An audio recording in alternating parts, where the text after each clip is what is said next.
Assalamualaikum. The Dope Files. Hari ini kita akan membahas kekaisaran terakhir dari Rusia. Seorang tsar yang lahir di puncak kejayaan justru menjadi pengakhir dari kekaisaran besar. Nicholas II, sang kaisar terakhir Rusia. Tepat pada 17 Juli 1918, Tsar Nicholas II dan keluarganya dieksekusi mati oleh kelompok Bolshevik. Nicholas II mulai memimpin Rusia pada 1 November 1894. Disinilah rakyat Rusia mulai menunjukkan ketidakpuasan atas kepemimpinannya. Dan tidak hanya itu. Pada tanggal 26 Mei 1896, saat acara penobatan resmi Nicholas sebagai tsar diadakan di Katedral Uspensky, Kremlin, sebuah festival besar, digelar di lapangan Khodinka, Moskow, dengan jamuan makanan, bir gratis, dan cangkir souvenir. Namun, akibat massa yang berdesakan untuk mendapatkan bagian mereka, tragedi pun terjadi dari perkiraan 500.000 yang hadir. 1.389 orang meninggal dan sekitar 1.300 terluka. Tragedi Khodinka ini dipandang sebagai pertanda buruk bagi pemerintahannya. Puncaknya, pada tahun 904, pecah perang dengan Jepang memperebutkan Port Arthur dan semenanjung Liaodong. Dari sinilah revolusi Rusia mulai terpicu. Untuk meredamnya, Tsar Nicholas II membentuk Duma atau Dewan Perwakilan Rakyat. Namun, tidak lama kemudian, ia membubarkan Duma karena dianggap menentang rencana kaisar.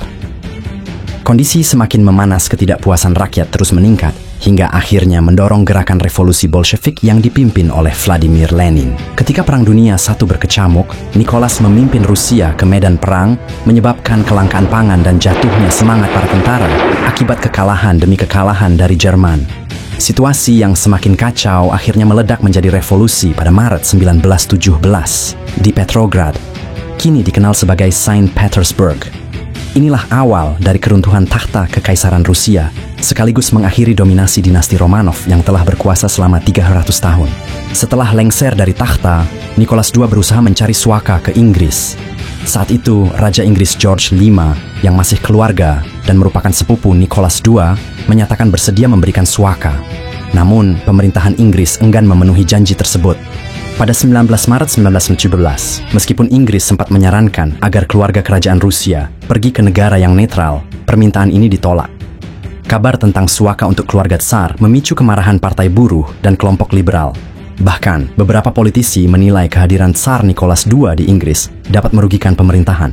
Perancis pun menolak permohonan suaka dari Nicholas II. Alasannya, mereka khawatir istri sang kaisar yang berdarah Jerman akan menimbulkan gejolak di dalam negeri. Dengan penolakan dari berbagai pihak, nasib keluarga kerajaan Rusia semakin suram, mengiringi akhir dari era kekaisaran besar yang pernah berjaya. Setelah jatuhnya pemerintahan tsar, pemerintahan transisi Rusia mengambil langkah drastis untuk melindungi keluarga Romanov dari gelombang revolusi yang semakin membesar.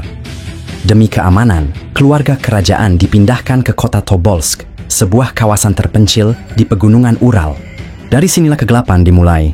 Salah satu teori berdasarkan pengakuan Yakov Mikhailovich Yurovsky, komandan pasukan yang mengeksekusi keluarga Nicholas. Menurut Yurovsky, pada 17 Juli 1918 sekitar pukul 2, pasukan Bolshevik membangunkan Nicholas dan keluarganya. Mereka kemudian diminta untuk berpakaian rapi dan berjalan menuju ruang bawah tanah rumah Ipatiev.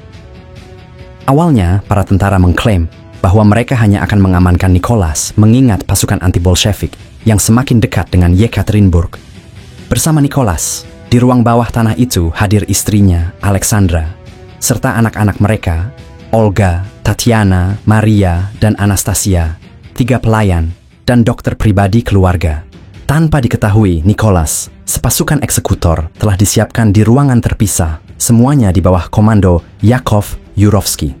Nicholas turun ke ruang bawah tanah menggendong putra bungsunya. Setibanya di ruangan itu, Ratu Alexandra mengeluh karena tak ada kursi bagi mereka untuk duduk. Yurovsky kemudian memberikan 2 kursi, dan saat Alexandra dan Alexei duduk, para prajurit eksekutor masuk ke ruangan itu. Di momen itulah, Yurovsky mengumumkan bahwa Nicholas dan keluarganya dijatuhi hukuman mati atas perintah Deputi Pekerja Soviet Ural. Nicholas, yang terkejut mendengar keputusan tersebut, belum sempat mengajukan pertanyaan saat Yurovsky mengulangi perintah itu dan langsung menembak Nicholas. Para prajurit pun segera mencabut pistol mereka dan melepaskan tembakan. Nicholas tewas pertama kali setelah 5 tembakan di dada oleh Yurovsky. Keempat putrinya, Anastasia, Tatiana, Olga, dan Maria, tidak langsung tewas karena peluru yang tertahan oleh perhiasan di balik pakaian mereka. Akhirnya, para prajurit menggunakan bayonet untuk menikam dan menembak kepala mereka dari jarak dekat.